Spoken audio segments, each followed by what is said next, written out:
we meet again. Hi, I'm Brian.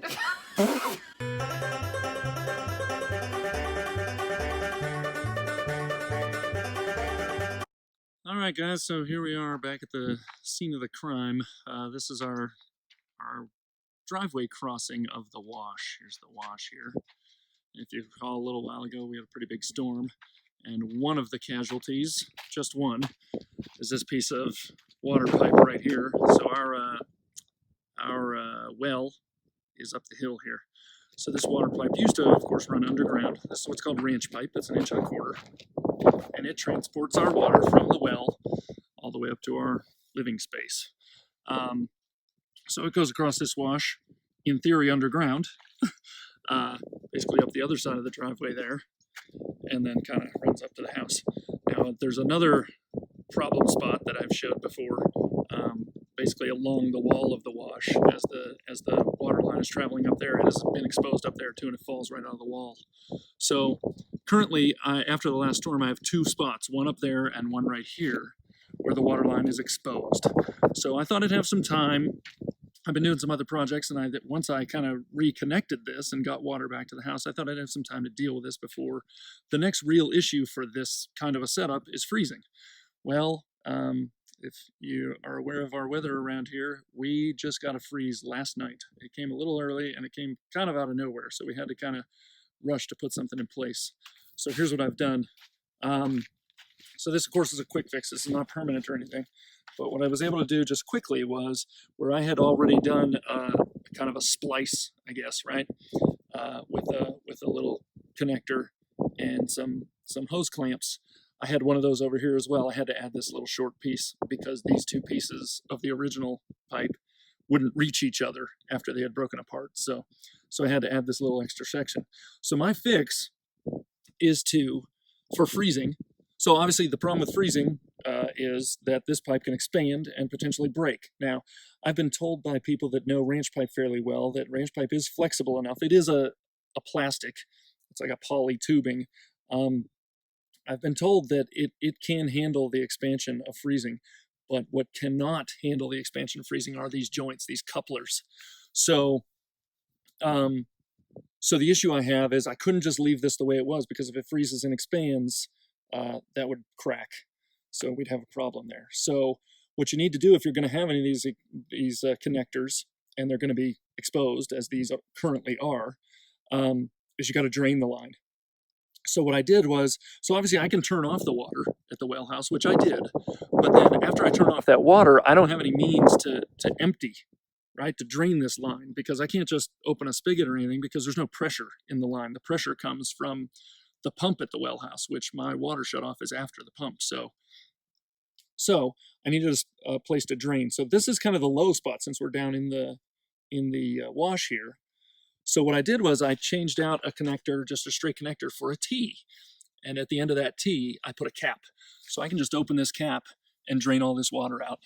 So if I want to, overnight, to avoid a crack from freezing expansion, I can shut off the water at the well house, and then I can open this cap and drain all the water out.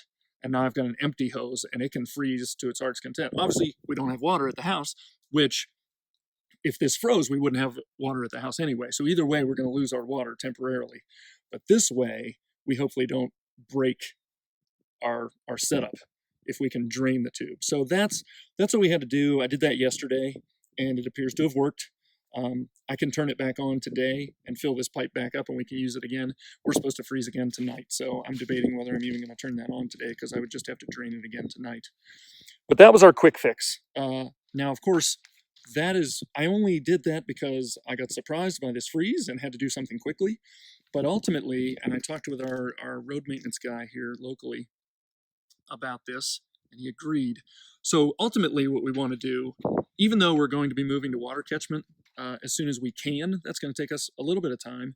And we still would like to maintain this water source as a backup, or something, just an addition, if we want to water plants or things like that. And I think the water we catch will support our home, but we may need more, and I think this is a good backup to have. But as we've seen, we can't trust it all that well. So the solution, we do have to kind of fix it right, or else we'll just be dealing with it. We already fixed it once. If you go back to some of our older videos, we had it fall out of that wall up along the side of the wash, and we fixed it by picking it back up, digging a new trench, and so we moved it a few feet over. Well, if you just do a little bit of a fix like that, you're just going to have it happen again, which we did. So if I just buried this again a foot in the ground, it would just get exposed again someday. So the real fix is, of course, once it leaves the well house, which is right up here, just out of view, it needs to dive down into the ground sooner, right? Because as the wash runs through here, this wall in front of me, this little wall you can see here, it actually can move a little bit, right? As the water eats away at it, which is why this is exposed right here as it comes down this hill. That pipe comes out of that wall right there. So that wall could move back a few feet or whatever. So what we want to do is we want to dive down underground sooner. So maybe from the top of that hill, we want to immediately dive under.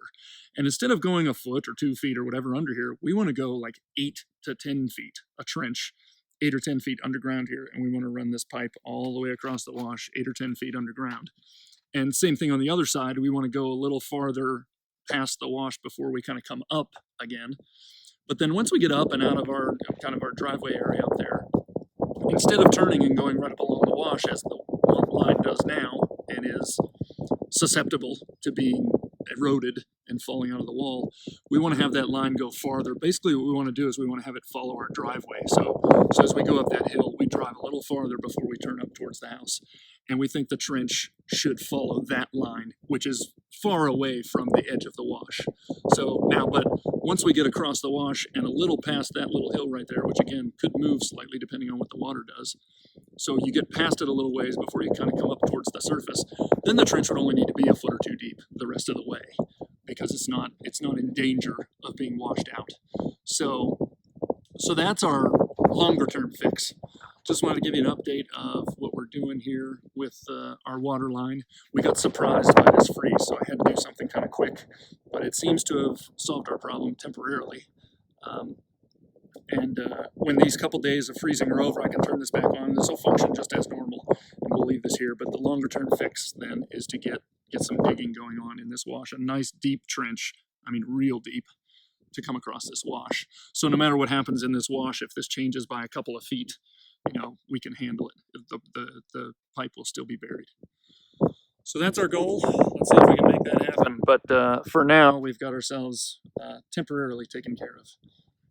But that's what we're dealing with. Talk to you later.